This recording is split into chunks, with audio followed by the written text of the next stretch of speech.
My name is Philipp, and today I'm going to talk about artificial intelligence and especially image recognition. Nowadays, it's a huge topic, especially with the self-driving from Tesla, or it helps detecting diseases on X-ray images or object detection. I want to point out again the Tesla part here with their computer vision and detecting childs and objects in front of the car. That's more in computer vision, but image recognition is a huge part of it, and I will focus on this one. So we have to think about the human brain and the machine brain. The human brain works like we have the neurons, we have connections between these neurons, which we would call synapses, and they can have a certain thickness or how good they pass information. So in the end, it's like a big cluster of these neurons, and it works perfectly for learning, as you see at the humans. So for example, if some object is flying by us, we think about it, some neurons fire, and they are connected to other neurons, they fire as well, and in the end we notice it's a bird. And what we did here is what we always do in physics, for example, we modeled the human brain, and we call it neural network. And it would look like that. You can see we have there our neurons as well. We have our connections from the neurons, which would be called weights in this case, and which would be like the influence if a neuron fires or not. So we have our input layer where we put in our information we know. We have our hidden layers where some magic is happening, but in fact it's just maths what's happening here. And then we have our output layer where we get our result. We would call that kind of network a feed-forward neural network. And we are using, for example, supervised learning, which means we have our input data, we have our output data we want to predict, and we use a term called backpropagation. I will not explain into detail, but after some training, we give the network some similar inputs, and it predicts outputs for these similar inputs, but it never saw these inputs before. So to understand image recognition, we need to understand how a computer handles images. For us, you can see this dog on the left side, and we see it's a dog, it's beautiful, it's daylight outside, the background is green. But for a computer, it's different. He doesn't know all these things. For a computer, he has the width of the image, he has the height, and it's like a matrix where each point in this matrix is called a pixel.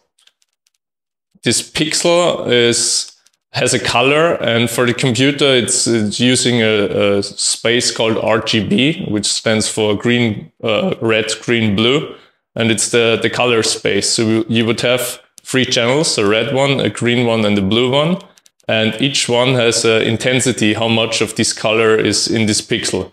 For example, if I would take 0 of red, 0 of green, 0 of blue, it would be black. Or if I take 255 of red, 255 of green, 255 of blue, it would be a white color. You can imagine it like mixing colors. So now we understand how the computer handles images, and we see in the end it's just integers, and we can do much more with that than just with the image or the visual image. So what we have here is a convolution neural network. It's called CNN. And it's just another kind of a neural network, which also includes a part of the other one I showed you before. That's a more advanced one, but I will give you a rough overview what it's doing. So on the left side, here we have the 28 by 28 image. In this case, it has one channel. You see just black and white. And we are giving this image with the integer values I showed you before as input. Then we have a convolution layer, which you can imagine like filtering over the image and extracting informations. We call that features.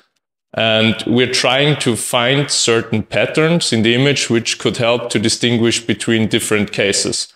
So we're training these filters, so we don't give them in front of. And this is happening in the convolution. It's like extracting filters. On the next side, we have the pooling layers. You can see here, the image is getting smaller. So it's from 28 by 28, it's reduced to 14 by 14. What's happening here is we lose information about the pixels around from certain pixels, but we're reducing complexity, because the goal is, if we go from layer to layer, we are pointing out more specific features. At the beginning, we would have the whole image with all the features in there, and we want to find or point out features which help us to distinguish between different cases. As I said before, I'm not sure anymore if I mentioned it, but most of the time we cannot really say what's happening in these fully connected layers. It's like in our brain, we don't have really the answer what specifically is happening. But in the case of the image detection with the filters, I will show you later, we get a rough overview of what the network is doing. So as I said, we have the input, we have the convolution layers, and we have the pooling layers. We have a few of them behind each other, and in the end comes the classification. The classification is like I showed before, this fully connected layer. What we're doing here, we are putting in all the extracted features, and we are learning on these features, and the network learns how it's detecting or distinguishing between different cases, and in the end we get like, we have a dog on the image, or we have a human, or whatever. So for the features I mentioned before, we're going here from right to left. And at the beginning you would see we have the full face, and the first convolutions layers normally are doing edge detection. So we have still the whole image in there, but the goal, as I said, is to reduce onto certain features. As you see, if you go a bit deeper, it's already focusing on the eyes or on a nose, on a mouth. So certain parts of the face which can help it to decide between different faces. And if you go a bit deeper again, as you see on the left image, I cannot even tell you anymore what it is focusing on, but these are some parts which helps the network to distinguish between the different faces. So if we come back here, you see the network, it's structured, and it's in the end, it's simple mathematics which are in there. I will not go much into detail about the mathematics. Maybe this is topic for another talk. But you see, we have input layers, we have these convolutions which are extracting features. We are giving them to pooling, and in the end, we are doing a simple classification. So in the end, it's not magical at all. It's simple maths, but might sound a bit magical, but I hope now you get a rough overview of what's happening inside.